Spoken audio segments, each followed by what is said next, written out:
आवाज आई?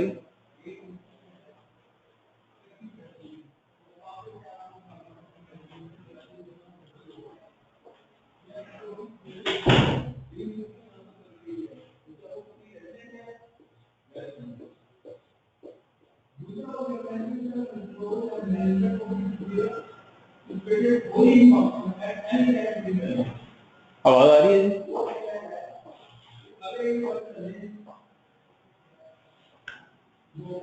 ओके। सुभान, शाहजेब, सुल्तान, आप लोग मेरे साथ हैं?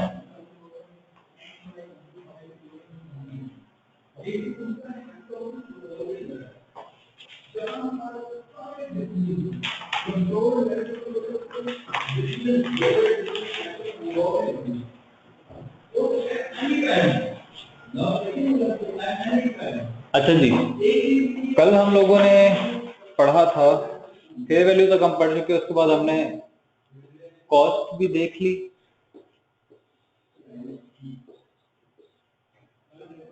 और इनिशियल रिकग्निशन भी देख ली। इस पे एग्जांपल भी कर ली एक।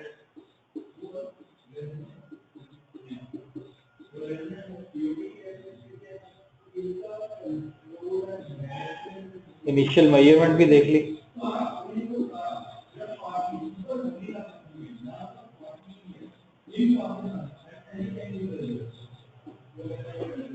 ये तीनों चीजें हमने देखी कल।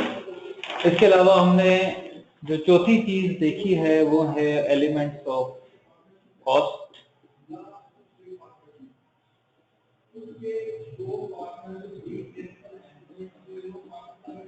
आई होप कि आप लोगों के पास ये चारों चीजें नोट डाउन हुई गई हैं ऑलरेडी। ठीक है जी। जहां हमने कल खत्म किया था, हमने कहा था कि जी हम जरूरी नहीं है कि एसेट परचेज ही करें, हम खुद भी बना सकते हैं उस एसेट को। जब हम खुद बनाएंगे तो दो चीजें उसमें से एक्सक्लूड कर देंगे।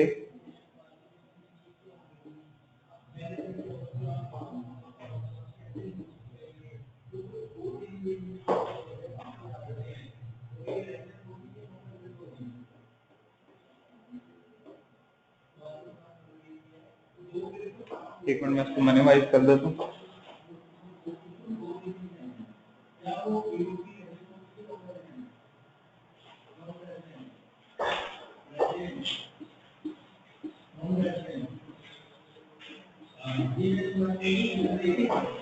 एक इंटर डिपार्टमेंटल प्रॉफिट और दूसरे एबनॉर्मल लॉसेस। वालेकुम उस्मान। मैं बता रहा था अभी कल की बातें चल रही है, अभी तक कोई नई बात नहीं चली। अभी मैं बता रहा था कि सेल्फ कंस्ट्रक्टेड एसेट्स में हम दो चीजें एक्सक्लूड कर देते हैं,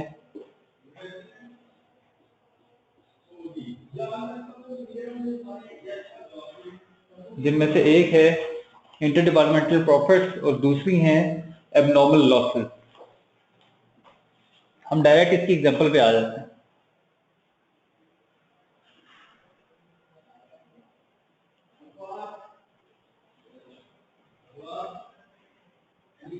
कल की चीजें रिवाइज की है किसी ने?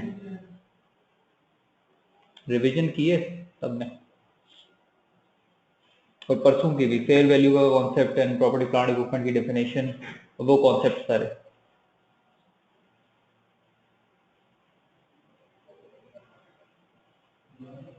गुड। ये एग्जाम्पल खुलती है, आपने एग्जाम्पल को रीड करना है और मुझे बताना है कि इसमें से आपको क्या चीज नहीं समझ आई। काफी टाइम लगता है खुलते होता है ना वही वाला जो कल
अब आ रही है?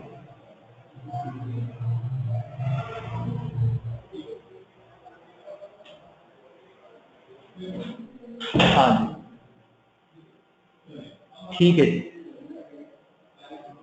ठीक है। ये कल हमने एग्जाम्पल की थी, एग्जाम्पल 2। आज हम सेल्फ कंस्ट्रक्टेड एसेट्स से रिलेटेड करते हैं एग्जाम्पल।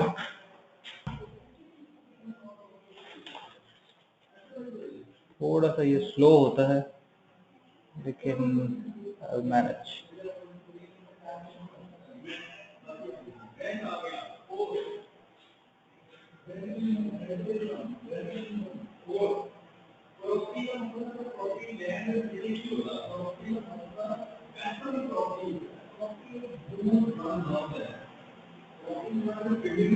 ये एग्जाम्पल नंबर 3 पढ़े सारे। एग्जाम्पल नंबर 3 पढ़े, स्क्रीनशॉट लेके पढ़ लें, ज्यादा आसान होगा आपके लिए।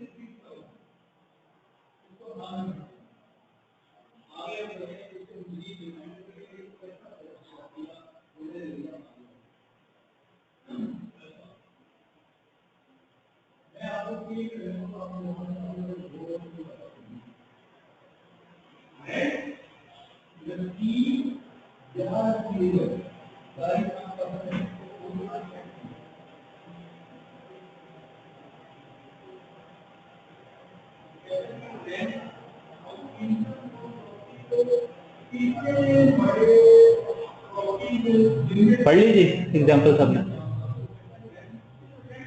मैं आपके साथ पढ़ता हूँ। Shabbir limited company is engage in the manufacturing of chilling plants. ठीक है जी। अभी हम पढ़ क्या रहे हैं? Self constructed assets. During production the normal cost per unit of material, labour and overheads is 2000, 1500 and 1000 respectively. मैं पढ़ता जाता हूँ, आप सुनते जाए।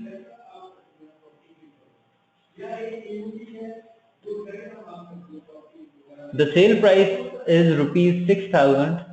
During the month, the company manufactured 3 plants for internal use. The company spent rupees 6,500 on materials, 5,200 on labor, and rupees 3,000 on overhead. These actual costs include the effect of abnormal wastage.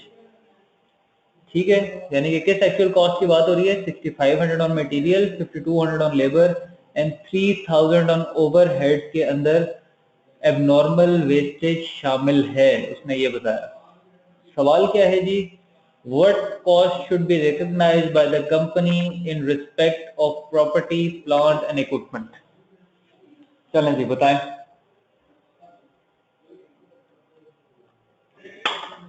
Concept अभी हमने पढ़ लिया self constructed assets का। इसमें से बताएं कि जी अब कौन क्या कॉस्ट होगी इन चिलिंग प्लांट की। कंपनी ने 3 प्लांट्स अपने इंटरनल यूज के लिए लिए हैं।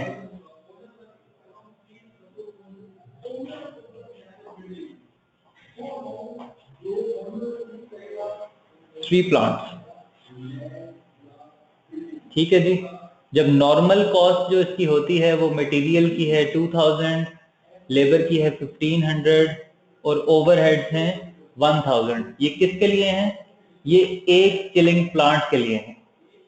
तो आप सब लोग बताएं कि जब कंपनी ने 3 चिलिंग प्लांट्स बनाए तो उसको actual cost I 6,500, 5,200 and 3,000 overhead. ये उसकी एक्चुअल कॉस्ट बनी है। तो कंपनी अपना प्रॉपर्टी, प्लांट, इक्विपमेंट किस कॉस्ट पर रिकॉग्नाइज करेगी? मोहम्मद उस्मान इज सेइंग, ठीक है, बाकी भी बताएं।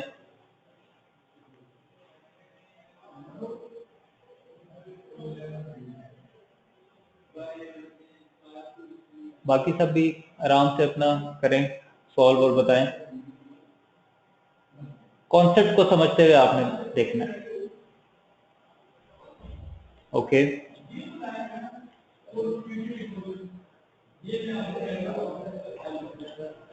ये जो सबसे पहले जिसने जवाब दिया ना, उससे मैंने पूछना भी है अभी कि कैसे निकाला है।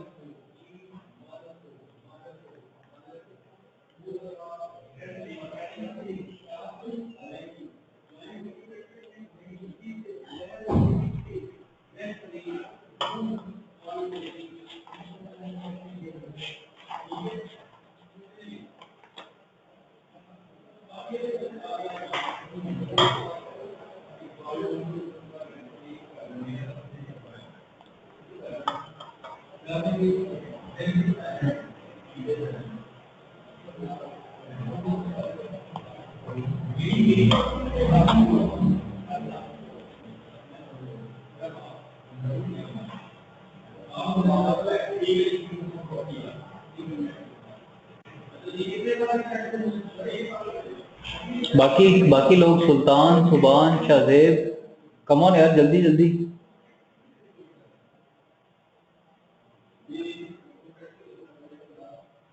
ओके सुबान, शाहजेब, सब लोगों के आंसर चाहिए यार, सब लोगों के।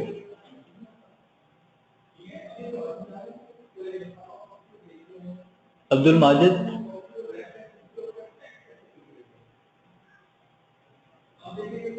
ओके सुबान, सुबान को समझ नहीं आई। क्वेश्चन समझ नहीं आई या फिर समझ नहीं आ रहा कि करना कैसे है?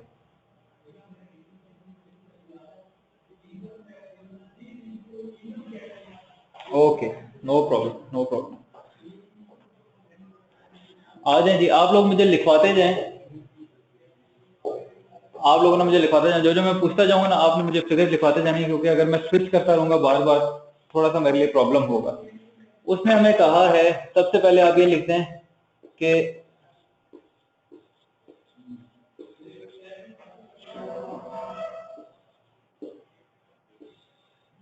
नॉर्मल कॉस्ट क्या क्या है एक यूनिट की फॉर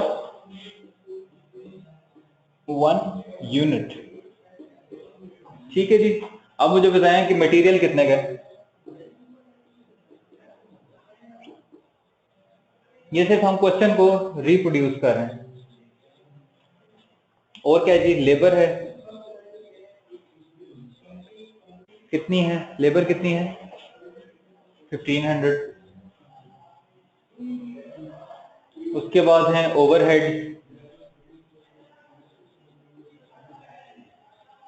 वो कितने हैं 1000,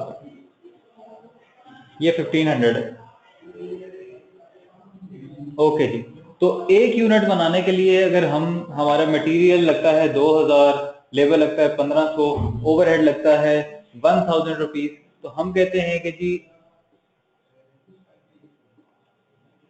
4500 का हमारा एक unit of plant and machinery तैयार हो जाता है नॉर्मली। तो अब जब के इसने प्रोड्यूस किया है खुद से, तो उसके फिगर लिखते हैं हम साथ, इधर आगे लिख लेते हैं, इसी के आगे लिख लेते हैं।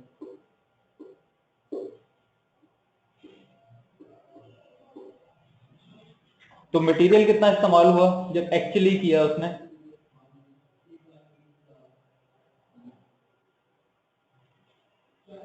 मटेरियल एक्चुअल केस में मटेरियल कितना इस्तेमाल हुआ 6500। ठीक है जी, लेबर, लेबर 6000 एंड ओवरहेड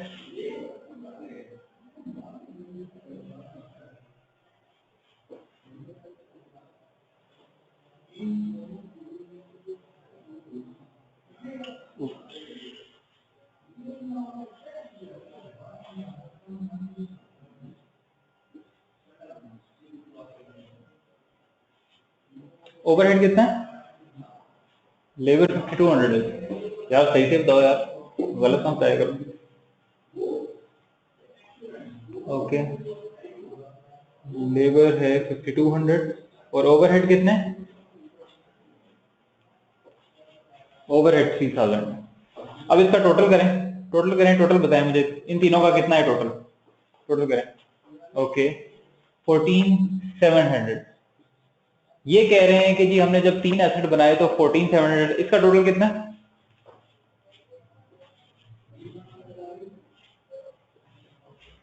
बता दो यार।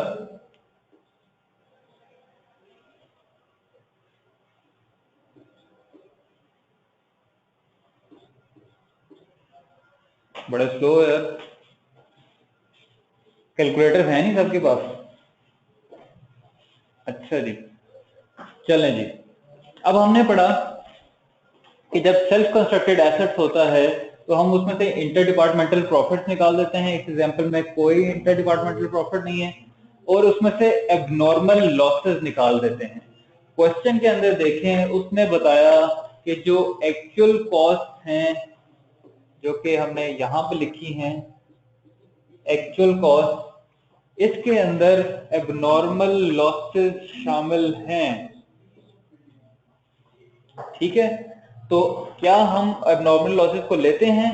हम एबनॉर्मल लॉसेस को property plant equipment self constructed जो है उसके अंदर एबनॉर्मल लॉसेस को नहीं लेते।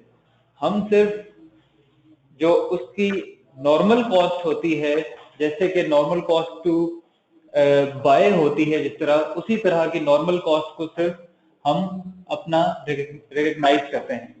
तो इसकी एंट्री क्या होगी, क्या डेबिट होगा? सबसे पहले तो मुझे ये बताएं, क्या लिखेंगे, क्या चीज डेबिट? डेबिट क्रेडिट में बताओ ना जी।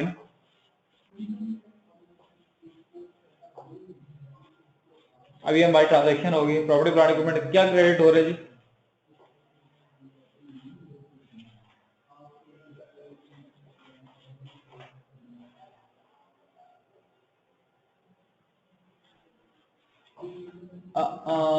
नहीं, क्रेडिट तो डेबिट में अमाउंट होगी ना। क्रेडिट या कैश हो जाएगा या पेएबल हो जाएगा, ठीक है, दोनों में से कोई एक चीज हो सकती है। ठीक है, एसेट डेबिट और कैश या पेएबल क्रेडिट, राइट? ठीक है, इसको हम ऊपर करके लिख भी देते हैं यहाँ पे।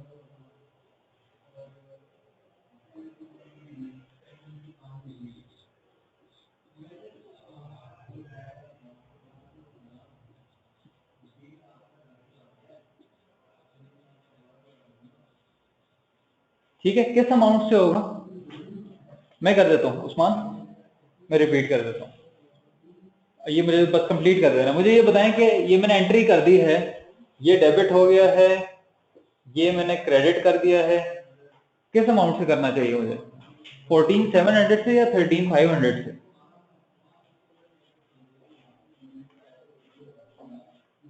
ओके, बाकी भी बताएं, बाकी भी यही सोच रहे हैं या कोई डिफरेंट सोच रहा है तो बताया मुझे।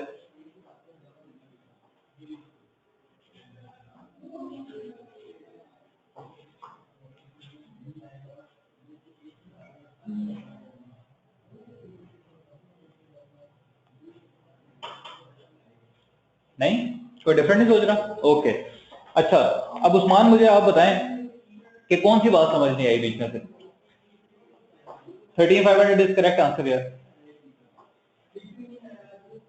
पेएबल।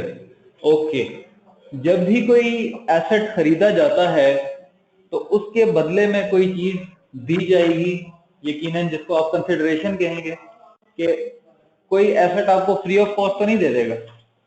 ठीक है, अगर आपने कोई एसेट खरीदा है, उसकी पेमेंट आप आज नहीं कर रहे, तो क्या हमने रिकग्निशन क्राइटेरिया के अंदर ये कहीं लिखा है कि जैसे ही पेमेंट हो जाएगी तो हम उसको रिकग्नाइज कर लेंगे? उस्मान, आपने सिर्फ मुझे बताना है कि क्या जो हमारा रिकग्निशन क्राइटेरिया जो कल हमने पढ़ा है उसमें कहीं हमने कहा है कि रिकग्नाइज कब तब करेंगे जब कैश पेमेंट हो जाएगी?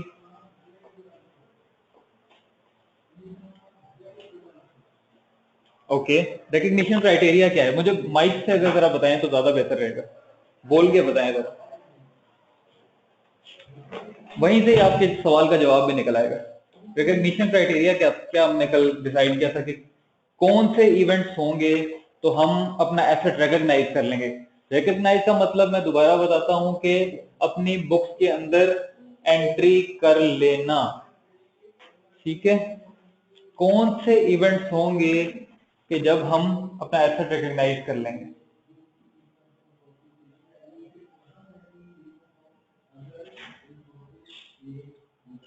जी उस्मान, आपकी आवाज नहीं आ रही, आप बोल रहे हैं?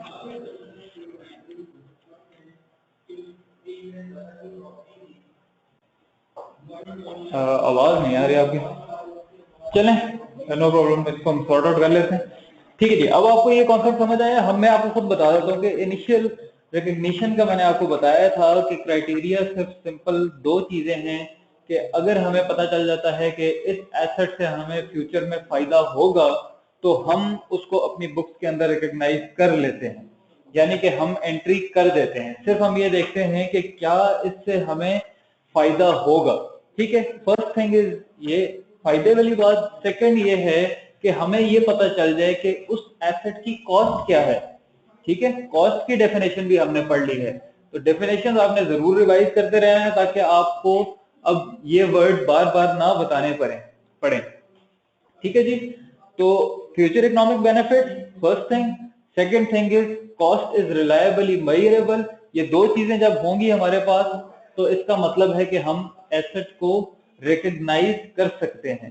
ठीक है, अब पेएबल की बात इसलिए बीच में मैंने कर दी ताकि आपको पता हो कि जरूरी नहीं कि पेमेंट के टाइम पे ही आपका एसेट रिकग्नाइज हो, ये बिल्कुल भी जरूरी नहीं है।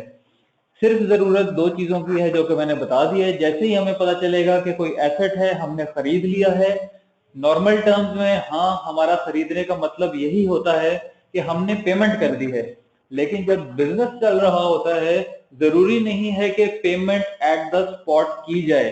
चीजें खरीद ली जाती हैं, पेमेंट बाद में भी हो जाती हैं, 3 महीने बाद, 6 महीने बाद, साल बाद, 2 साल, 3 साल, 5 साल बाद भी पेमेंट हो सकती है, इंस्टॉलमेंट्स में भी पेमेंट हो सकती है। इससे नेक्स्ट टॉपिक हमारा, इससे नेक्स्ट कॉन्सेप्ट हम वही समझेंगे कि जब हम लेट पेमेंट करेंगे तो फिर हम कैसे रिकग्नाइज करेंगे। लेकिन इन एनी केस हम अपना एसेट सिर्फ दो चीजों को देखते हुए अपने पास रिकॉर्ड कर लेते हैं और हम साथ ये लिख देते हैं कि बेशक एसेट हमारे पास आ गया लेकिन अभी हमने उसकी पेमेंट नहीं की।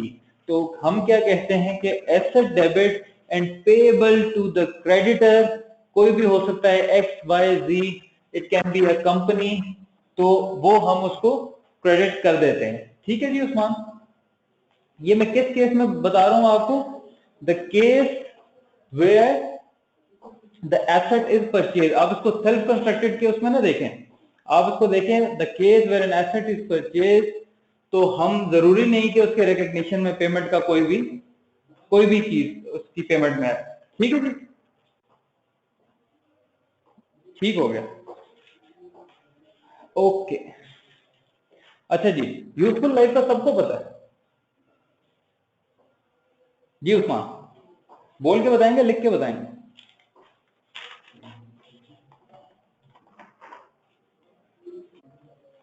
यूजफुल लाइफ का सबको पता है। कॉस्ट ऑफ सेल क्यों नहीं क्रेडिट हुआ जी, बताएं जी सब लोग। सुबान, उस्मान कह रहे हैं जी, सुबान, उस्मान कह रहा है कि कॉस्ट ऑफ सेल क्यों नहीं क्रेडिट हुआ।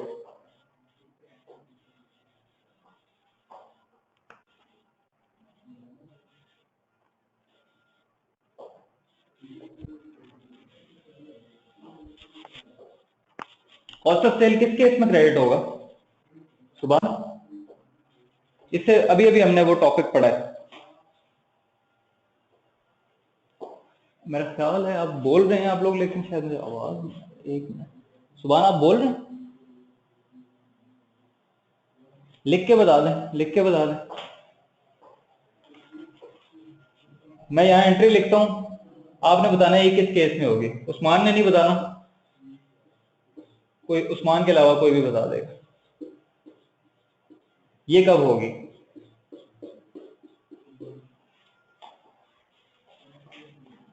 बिल्कुल बिल्कुल उस्मान, आपकी बात बिल्कुल सही है, आपने नहीं बताना सुभान।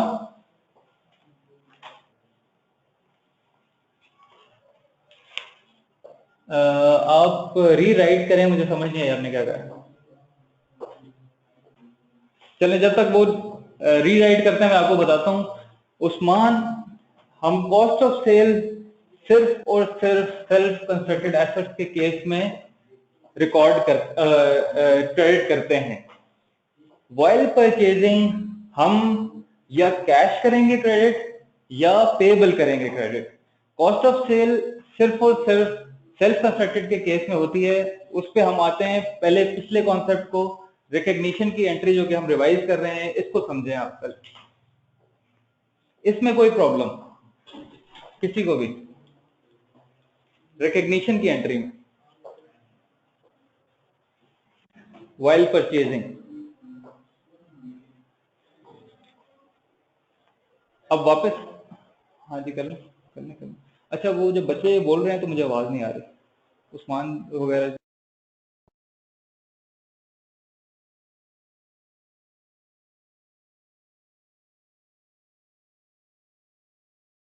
सेल्फ कंस्ट्रक्ट कर रहे हैं एसेट, तो वो एसेट कौन सा होगा?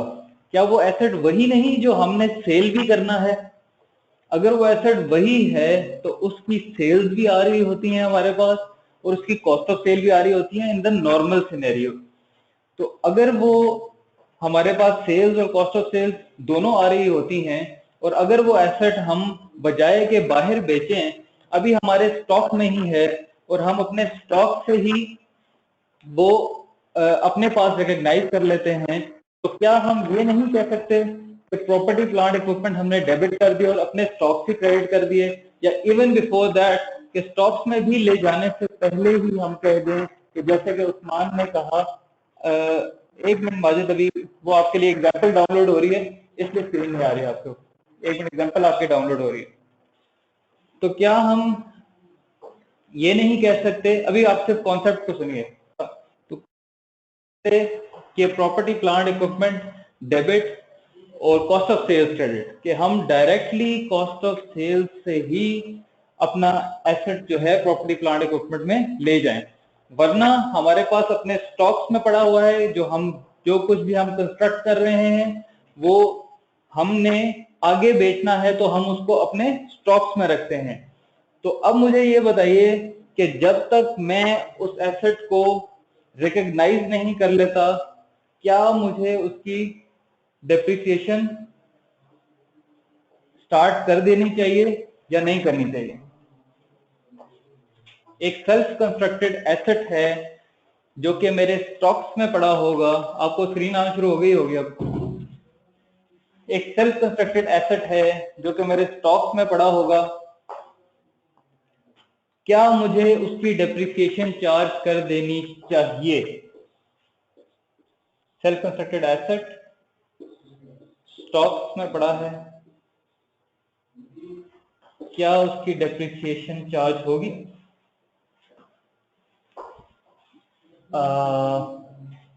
सुल्तान आप बताएं।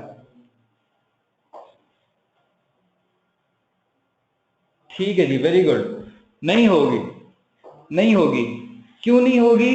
कि वो स्टॉक अभी अवेलेबल फॉर यूज नहीं है। वी हैव नॉट डिसाइडेड कि हमने उसको बेचना है या अपने पास रखना है। बेशक हमने खुद कंस्ट्रक्ट किया है, बेशक हमारे पास ही पड़ा है, जब तक ये डिसीजन नहीं होता कि ये हमने इस्तेमाल करना है या हमने सेल करना है, तब तक उसकी डेप्रिसिएशन का कोई कॉन्सेप्ट नहीं है। जब हमारी बुक्स में as a property plant equipment recognise हो जाएगा ये, तभी जाके हम इसको डेप्रिशिएट करना शुरू करेंगे। तो क्या एंट्री होगी, क्या क्रेडिट करूं? मेरे पास स्टॉक्स में पड़ा है, एसेट है, मैंने खुद इस्तेमाल करना शुरू कर देना। प्रॉपर्टी प्लांट इक्विपमेंट की डेफिनेशन को पूरा करता है, सेल्फ कंस्ट्रक्टेड एसेट है, कॉस्ट रिलायबली मेजरेबल है, फ्यूचर इकोनॉमिक बेनिफिट देगा। क्या चीज क्रेडिट करूं? एनीवन? दोबारा से बताता हूं, मेरे स्टॉक्स में पड़ा है एसेट, वेरी गुड सुभान, वेरी गुड, स्टॉक्स क्रेडिट होंगे।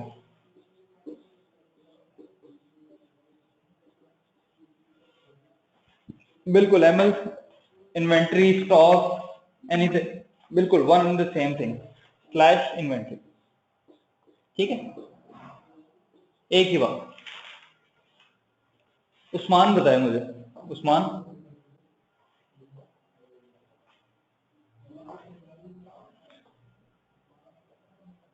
ओके, उस्मान शायद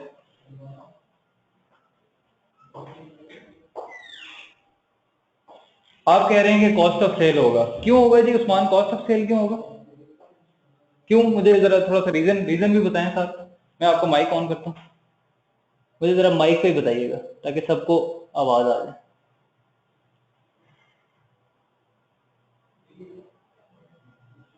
जी जी उस्मान,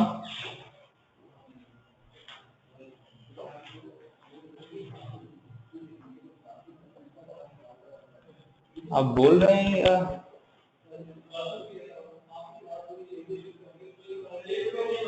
जी उस्मान, या चलें लिखें, आप लिखें, आवाज नहीं आ रही, लिखें।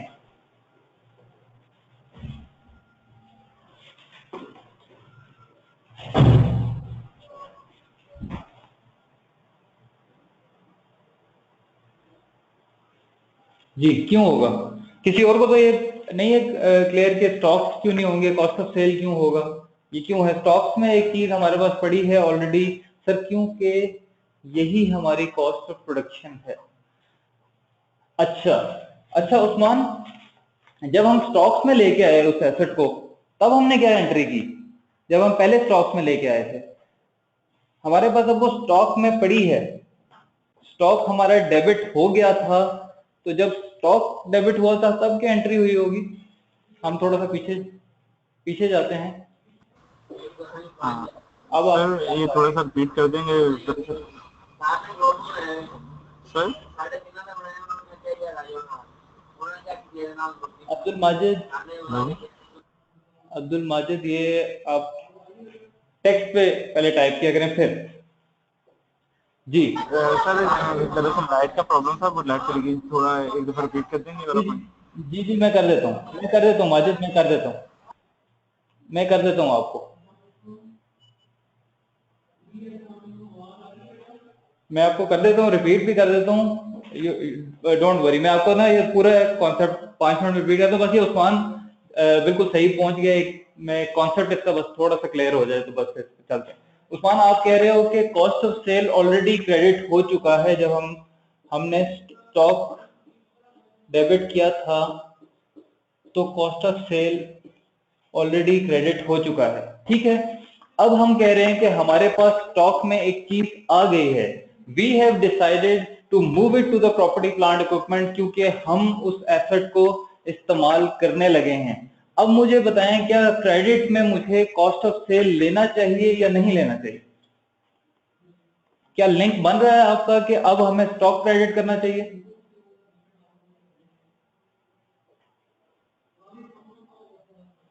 Okay got it. अब मुझे बताएं क्या कहते हैं, कहां से मैं रिपीट करूं? माजिद आए थे मेरे पास, माजिद मुझे जरा बताइएगा कहां से रिपीट करूं। अब मैं, आपका माइक ऑन है माजिद, आप माजिद बताएं। सर एग्जांपल के थोड़ा सा बात, एग्जाम, आपने जो एग्जांपल करवाई, आपने एग्जांपल करवाई थी ना उसके ये थोड़ा। वाली, ये वाली। यस सर, यस अच्छा सर। चलो ठीक है, माइक माइक बंद कर दें आप, मैं बताता हूँ आपको। अच्छा, इसमें मैंने एग्जांपल जब मैंने करवाई तो मैंने आपको बताया कि सेल्फ कंस्ट्रक्टेड एसेट की एक हमने एग्जांपल की, हमने देखा कि उसके अंदर क्वेश्चन के अंदर उसने एक्चुअल कॉस्ट दी हुई थी 3 एसेट बनाने की, जो कि 14,700 थी। तो जब हमने देखा कि साथ हमने उसने हमें 1 यूनिट की नॉर्मल कॉस्ट भी बताई थी, उसका हमारे पास 4,500 आया। 3 अगर हम एसेट्स बनाते हैं तो 13,500 हमारे पास नॉर्मल कॉस्ट आनी चाहिए 3 एसेट्स को बनाने की। तो हमने ये कहा कि क्योंकि हमने पढ़ा है कि सेल्फ कंस्ट्रक्टेड एसेट्स में हम नहीं चार्ज करते एबनॉर्मल लॉसेस को, तो इसलिए हम 14,700 नहीं लेंगे, 13,500 लेंगे। फिर हमने थोड़ा सा रिवाइज किया अपने इनिशियल रिकग्निशन के क्राइटेरिया को कि हम 2 क्राइटेरिया पूरे हो जाएं तो हम रिकग्नाइज कर लेते हैं कॉस्ट, और उस it can be recognise in cash, it can also be recognise in as a payable, ठीक है जी। फिर हमने सेल्फ कंस्ट्रक्टेड एसेट्स के लिए उसकी एंट्री हमने देखी कि जब सेल्फ कंस्ट्रक्टेड एसेट हम at the time of construction, हमें पता है कि हमने इसको अपना प्रॉपर्टी प्लांट इक्विपमेंट बनाना है, तो आफ्टर द कंस्ट्रक्शन हम उसको कॉस्ट ऑफ सेल से निकाल के हम उसको एसेट के अंदर चार्ज कर देते हैं। लेकिन हमने साथ एक और एग्जांपल पढ़ी, एग्जांपल नहीं पढ़ी, एक कॉन्सेप्ट पढ़ा कि हम जो कि नॉर्मली कॉस्ट ऑफ सेल को स्टॉक के अंदर चार्ज करते हैं, तो स्टॉक से निकाल के भी हम प्रॉपर्टी प्लांट इक्विपमेंट के अंदर ले जाते हैं। Whenever we decide, stock inventory एक ही बात है, व्हेनेवर वी डिसाइड कि प्रॉपर्टी प्लांट इक्विपमेंट के तौर पे ही हमने खुद ही इसको इस्तेमाल करना है। ठीक हो गया जी माजिद? Yes sir no?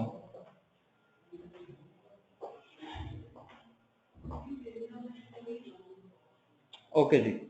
अब जो नेक्स्ट चीज है, इसके लिए आप लोग जो है ना सारा अपना जो माइंड है ना सब चीजों से क्लियर कर लें। This is a bit difficult concept of present value. ठीक है जी, प्रेजेंट वैल्यू का कॉन्सेप्ट आपको मैं बताऊंगा, फिर उसके बाद हमने उसकी एक एग्जांपल भी करनी है। छोटी सी एग्जांपल है, ज्यादा उसकी डिटेल में नहीं हम जाने वाले, बड़े सिंपल सी। प्रेजेंट वैल्यू का पता है किसी को क्या होती है?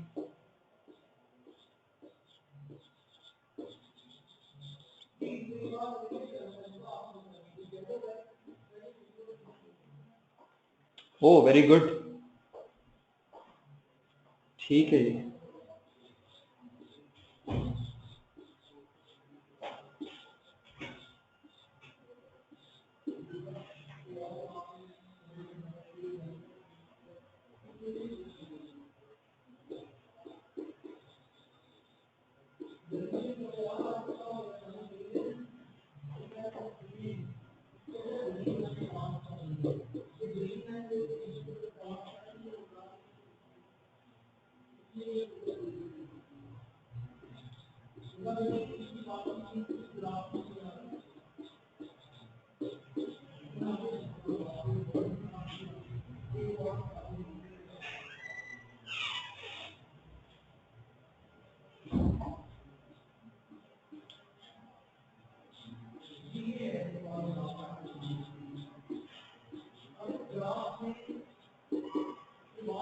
अच्छा जी, किसी फ्यूचर में पेबल अमाउंट की आज की वैल्यू।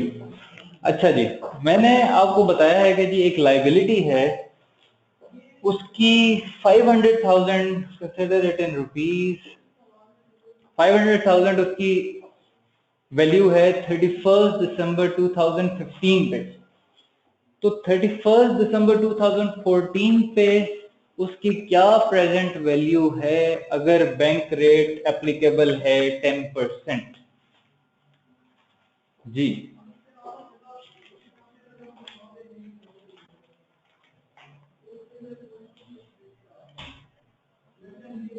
क्या होगा जी? पता चल रहा है किसी को? ये पता है? ये पता है कैसे निकालते हैं? ये अगर नहीं पता आप लोगों को तो मैं ये आपको पढ़ा देता हूं। मुझे बता देंगे आप लोगों को पता है ये कॉन्सेप्ट आपने पढ़ा या सिर्फ नाम सुना है प्रेजेंट वैल्यू का? पता है? ओके, कैलकुलेट कैलकुलेट, ठीक है। अच्छा जी, 4545 क्या? वो जीरो किधर गए सारे? बहुत पहले पढ़ा था? अच्छा जी, चलें जी, बहुत पहले अगर पढ़ा था फिर मैं आपको बता देता हूं, क्योंकि बहुत ये इंपॉर्टेंट एक है, क्योंकि आपको ये यूज करेंगे आप बार बार।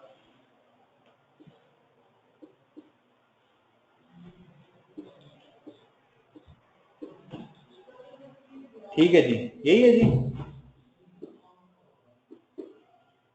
ठीक है जी।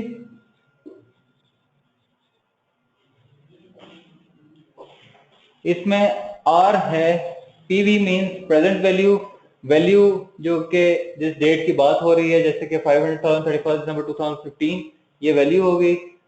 आर है जी रेट, एन है जी नंबर ऑफ ईयर।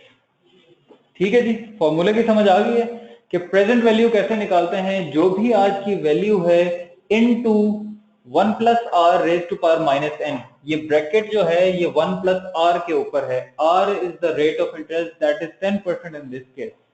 ठीक है जी, अब निकालिए जरा प्रेजेंट वैल्यू क्या होगी जो मैंने आपको ऊपर लिखवाया है। इसका फिर मैं आपको कॉन्सेप्ट भी समझाता हूं कि प्रेजेंट वैल्यू है क्या चीज। पहले आप इसको कैलकुलेट कीजिए कंसिडरिंग के वैल्यू जो है वो है 500,000। 500,000 वैल्यू है 31 दिसंबर 2015 पे। तो आपने 31 दिसंबर 2014 के ऊपर, जो कि consider it as a current date,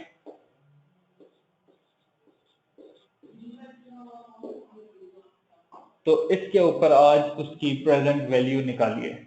ये फॉर्मूला आपके सामने।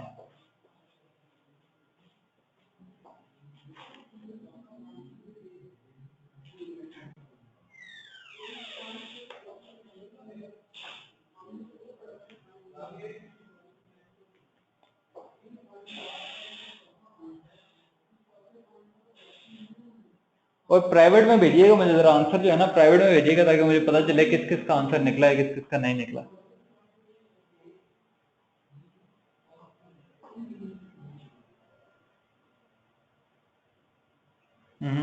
ठीक, ठीक है सुल्तान। बाकी भी कम ऑन यार, कोई ये तो 1 मिनट में भी जो है ना कैलकुलेटर के ऊपर निकल सकता है। ओके ओके उस्मान, ठीक।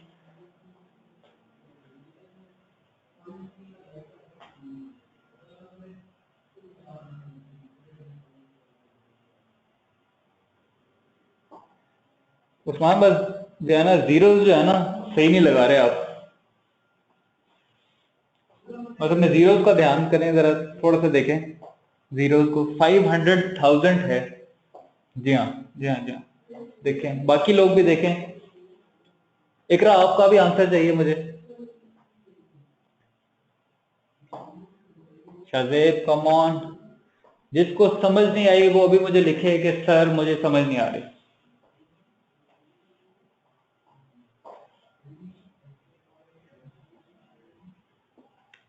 शाजेब भाई प्राइवेट में बताओ ना यार। और अपने उसका आप भी अपने जीरोस को देखो। Okay, very good very good Iqra, very good. Sir years कितने हैं यार? ये तो बड़ा बिल्कुल ऑब्वियस सा क्वेश्चन है एमएल। ये आप देखें और मुझे बताएंगे कितने ईयर्स हैं। क्वेश्चन के अंदर मेंशन्ड है। क्वेश्चन के अंदर जरूरी नहीं है कि आपको नंबर ऑफ ईयर्स करके ही लिखा हो। इस क्वेश्चन में देख के बताएं कितने ईयर्स हैं।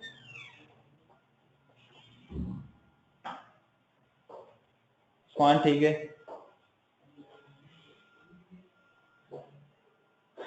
एमएल नंबर ऑफ ईयर्स का पता चला?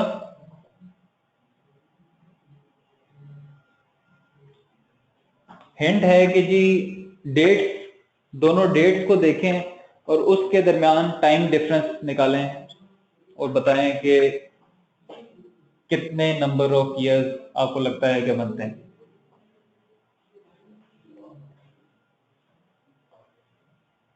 Okay, good good good good, सही। क्यों कंफ्यूजन हुई थी मुझे बताओ जरा, क्यों कंफ्यूजन क्यों हुई थी? 2015, 2014, दिसंबर दिसंबर, 31 कोई कंफ्यूजन वाला कोई बात ही नहीं, एग्जैक्ट 1 ईयर।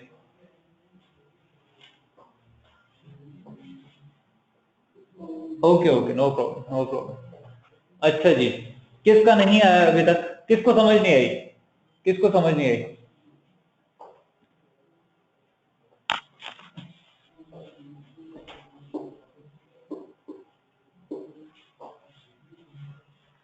हम यहाँ पे इसके सामने ही ये चीज सॉल्व करनी थी जी आपने।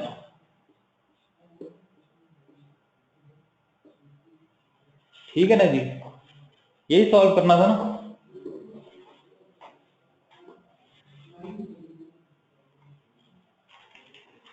ये होती है जी प्रेजेंट वैल्यू। अब इसका कॉन्सेप्ट किस तरह से है ये मैं आपको बता देता हूँ। प्रेजेंट वैल्यू, सबसे पहले हम एक टाइम लाइन बनाते हैं।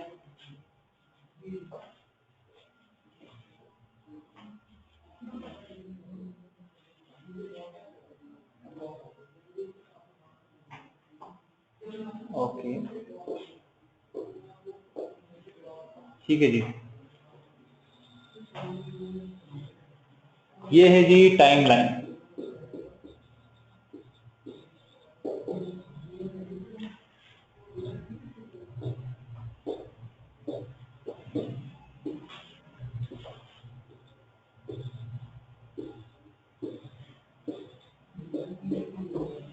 ये आ गए नंबर ऑफ ईयर्स।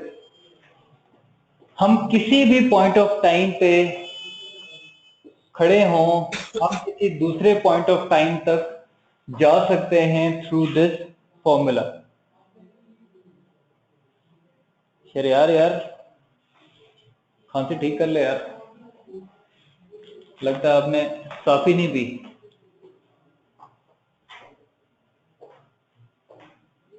किसी भी पॉइंट ऑफ टाइम पे, फॉर एग्जांपल हम 3 पे हैं और हम चाहते हैं कि हम 1 पे आ जाएं, तो यही हमारे पास फॉर्मूला है, यही फॉर्मूला है। इसके थ्रू हम n की जगह यहाँ पे 2 आ जाएगा, तो हम 1 और 2 स्लैब पीछे लेके आ सकते हैं किसी भी वैल्यू को, क्योंकि एक वैल्यू के बढ़ने में बहुत सी चीजों का फैक्टर होता है। तो it is decided that through the number of years और मंथ्स और इवन डेज एक चीज की वैल्यू बढ़ती जाती है किसी खास नजरिए के मुताबिक। उस नजरिए को हम उसका रेट कहते हैं, जो कि बैंक लोन के थ्रू भी हम कंसिडर कर सकते हैं। बैंक रेट्स हो सकते हैं, काइबर रेट्स हो सकते हैं। काइबर क्या होता है जी? काइबर में जो बोल रहा हूँ, काइबर क्या होता है? कोई वर्ड किसी ने सुना है ये वर्ड काइबर? ओके जी, कराची इंटर बैंक रेट। बिल्कुल बिल्कुल सही जी। Karachi inter bank offered rate होता है।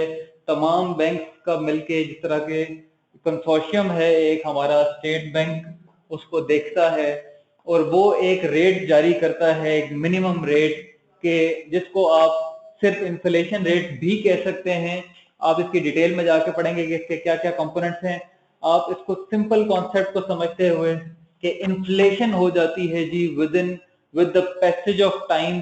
तो जो चीज आज 5 लाख की है, वही चीज आज से 1 साल बाद हो सकता है 6 लाख की हो।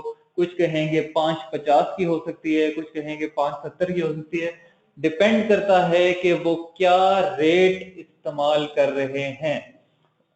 ठीक है, हमें कौन क्वेश्चन में ये चीजें दी होंगी, हमने सिर्फ उन टाइम लाइंस को आगे आने के लिए बस ये माइनस का साइन आप खत्म कर दें, और वापस जब पीछे आना चाह रहे हैं आप 4 से 3 पे या 3 से 2 पे, 1 ईयर का गैप है तो -1, 2 ईयर्स का गैप है तो -2।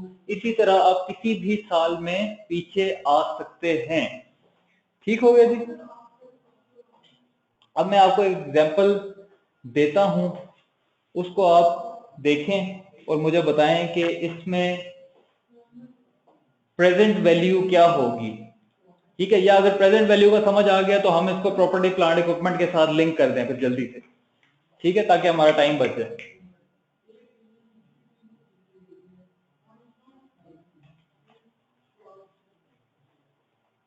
बताएं जी, डायरेक्ट प्रॉपर्टी प्लांट इक्विपमेंट के साथ लिंक कर देंगे इसी तरह की। सर मेरा क्वेश्चन है।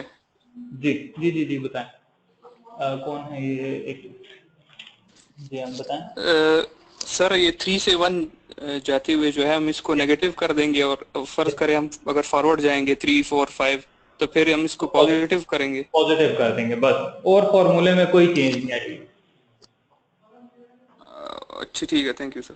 ठीक है, अच्छा जी। अब मैं इसको प्रॉपर्टी प्लांट इक्विपमेंट के साथ लिंक कर देता हूं।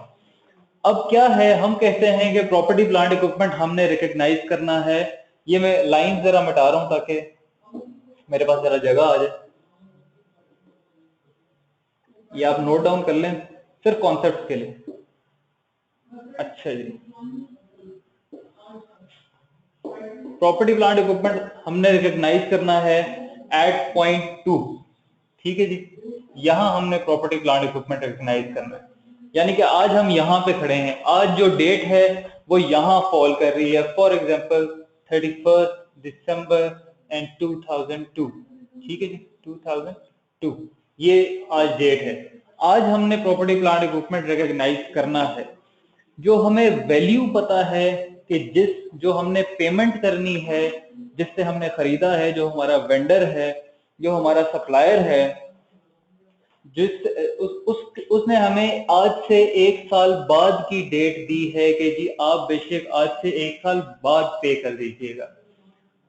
उसको हम कहते हैं कि पेमेंट इज डिलेड।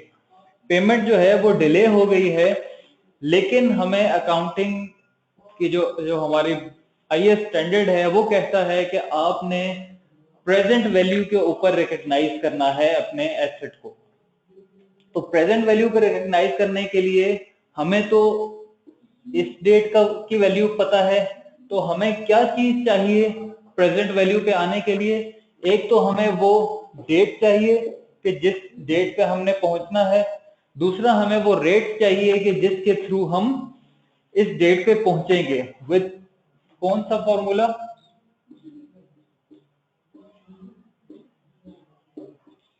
इस फॉर्मूले से हमें हम उस डेट पे पहुंच जाएंगे, उस डेट की वैल्यू पे पहुंच जाएंगे कि जिसके ऊपर रिकग्निशन होनी है।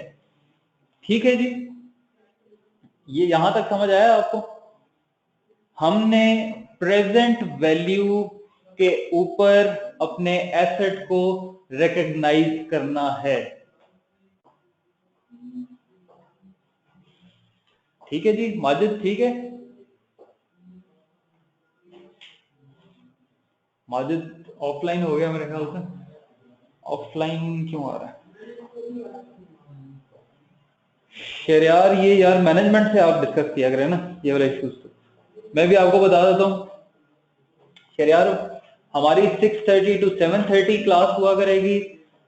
सिर्फ आज के लिए आज का जो लेक्चर है वो 6 to 7 था कल का, और आज का लेक्चर 6 to 7 था।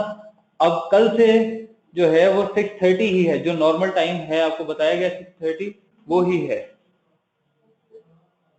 नो प्रॉब्लम रिजवान, मैं आपको एक तो आपको रिकॉर्डिंग में मिल जाएगी, आपको मैं समझा भी दूंगा। आप मुझे प्राइवेट में मुझे कॉल कीजिए एट अराउंड 10 o'clock मेरी मीटिंग के बाद, तो आपको मैं इन प्राइवेट ये सारा दोबारा से समझा दूंगा रिजवान। ठीक है, ओके ओके। रिकॉर्डिंग देते हैं यार, रिकॉर्डिंग देते हैं। वो उन्होंने कुछ सर्टेन नंबर ऑफ रखी हुई है कि आपकी अटेंडेंस होगी तो रिकॉर्डिंग मिलेगी। Don't worry, don't worry. और वैसे भी जो मैंने पढ़ा दिया, आप कोशिश किया करें, अगर आप क्लास में बैठते हैं कोशिश किया करें आपने पेंसिल बॉल पॉइंट वगैरह और टाइम पे पहुंच जाए, ताकि जो है ना साथ साथ चलेंगे ज्यादा मजा आएगा। रिकॉर्डिंग से आपको इतना शायद समझ आए भी, लेकिन मेरा अपना ओपिनियन आपके लिए यही है कि क्लास में कोशिश किया कीजिए कि पहुंचे, और साथ साथ करने की। साथ साथ जब आप चलेंगे आपके कॉन्सेप्ट्स में लैग नहीं आ रहा होगा, तो हम फौरन से चीजों को ग्रैस्प कर सकेंगे। ठीक है, अभी हम फिलहाल इस चीज को लिंक करें, यहां से समझना शुरू करें, पिछली चीजों को हम देख लेंगे, जो जो जिस चीज को प्रॉब्लम आएगी हम देख लेंगे। अच्छा जी, तो मैं आपको बता रहा था कि जी हमने प्रेजेंट वैल्यू के ऊपर अपना प्रॉपर्टी प्लांट इक्विपमेंट रिकॉग्नाइज करना होता है। क्विकली आप लोग ये एग्जांपल देखिए, this is example number 4।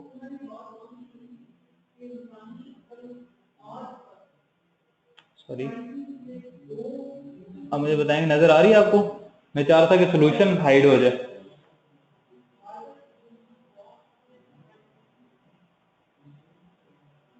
Okay सुभान, ये क्वेश्चन अटेम्प्ट करें, एग्जांपल नंबर 4 जल्दी से, क्लास के अंदर ही अटेम्प्ट कर लें।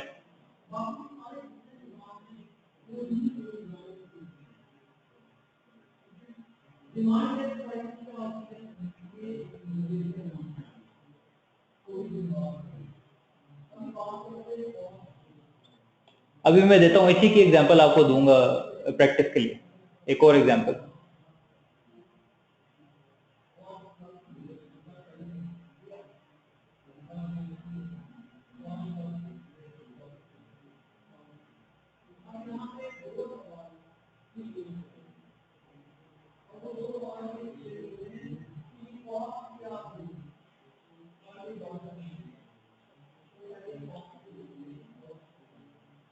ठीक है जी, समझ आ रही है?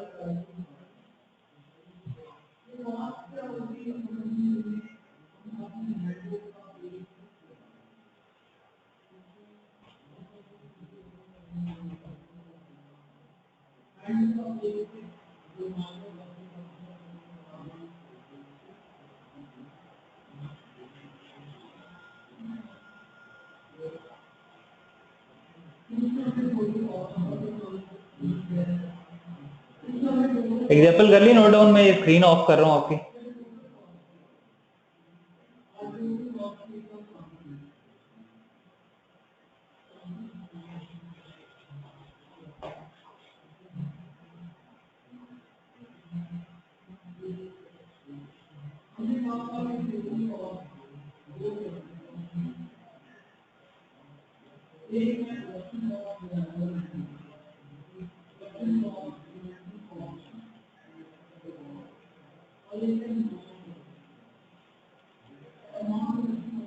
आंसर क्या है जी?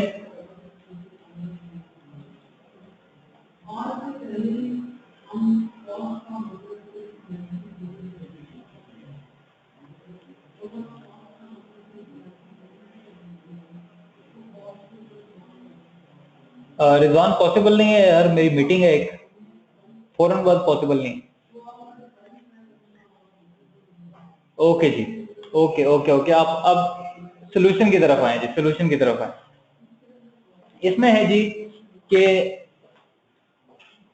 आपको बताया गया है कि जी 1,20,000 का एक एसेट था, लेकिन क्योंकि उसकी पेमेंट 1,30,000 हुई है आफ्टर 6 मंथ, तो क्या उसकी रिकॉग्निशन होगी? क्या उसको 130 पे रिकॉर्ड करना चाहिए या 120 पे करना चाहिए? हम कहते हैं, सिंपल एग्जांपल थी, हम कहते हैं कि प्रेजेंट वैल्यू पे रिकॉर्ड करेंगे, दैट इज 1,20,000। तो हम कहेंगे कि जिस दिन हमें फ्यूचर इकोनॉमिक बेनिफिट का पता चल गया, यानी जो कि डेट ऑफ परचेज थी और कॉस्ट रिलायबली मेजरेबल थी, तो हम ये एंट्री करके रिकॉर्ड कर लेंगे। एक मिनट, ओह सॉरी, स्क्रीन, हाँ जी स्क्रीन स्क्रीन आ गई जी। अब देखें जी, स्क्रीन आ गई, स्क्रीन आ गई जी, चलें। तो हम कहेंगे कि at the date of purchase हम प्रॉपर्टी प्लांट इक्विपमेंट डेबिट करके पेएबल को क्रेडिट कर लेंगे। तो जब पेमेंट हुई तो फिर क्या हुआ? पेएबल तो हो गया डेबिट, यानी कि ये तो हमारा date of payment after 6 month debit हो गया, लेकिन कैश हमने 130 पे किया है, डिफरेंस 10,000 का किधर गया? ये बता दें, मतलब this is the last point of the day.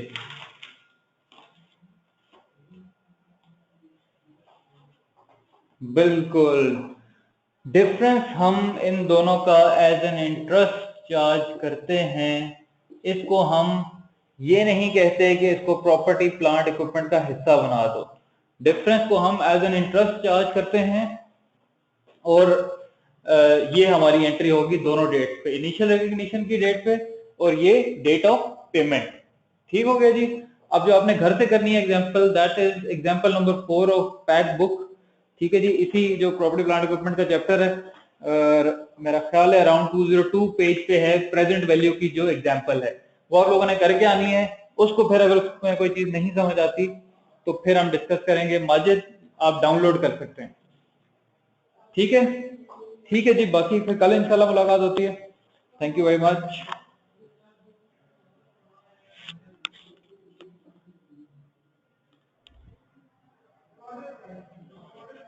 आप लोग डाउनलोड कर लें, डाउनलोड कर लें, वो आ जाएगी आपके पास, ऑनलाइन अवेलेबल है। सिर्फ एक एग्जांपल, जब तक बुक प्रिंट होकर नहीं आती तब तक आप लोग कोशिश करेंगे डाउनलोड करके आप अपने पास देखें। आई कैप की साइट से, आई कैप की साइट में पड़ी हुई।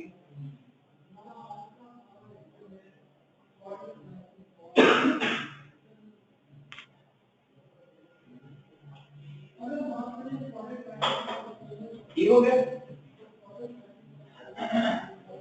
एग्जाम्पल नंबर पेज 202 है,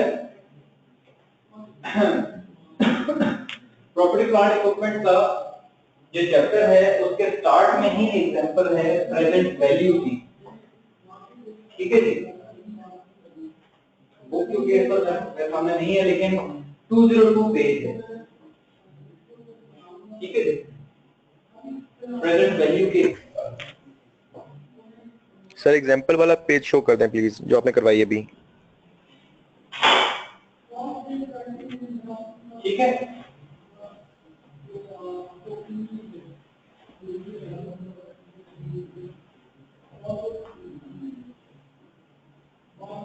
चल देख लीजिए। अब जिसके पास बुक है वो देखे, मुझे बताए कि पेज 202 पे है एग्जांपल, क्विकली मुझे बताएं।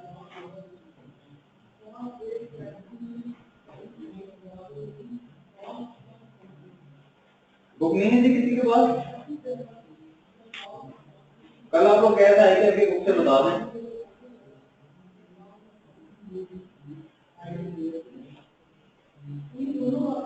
चलो जी, प्रॉपर्टी प्लाट अग्रीमेंट के आप उसके चैप्टर के अंदर देखिएगा, शुरू में ही एग्जांपल आ रही है पेज 202 प्रोबेबली, तो उसके ऊपर एग्जांपल है प्रेजेंट वैल्यू की, वो आप लोगों ने करके आनी है। ओके जी, थैंक यू।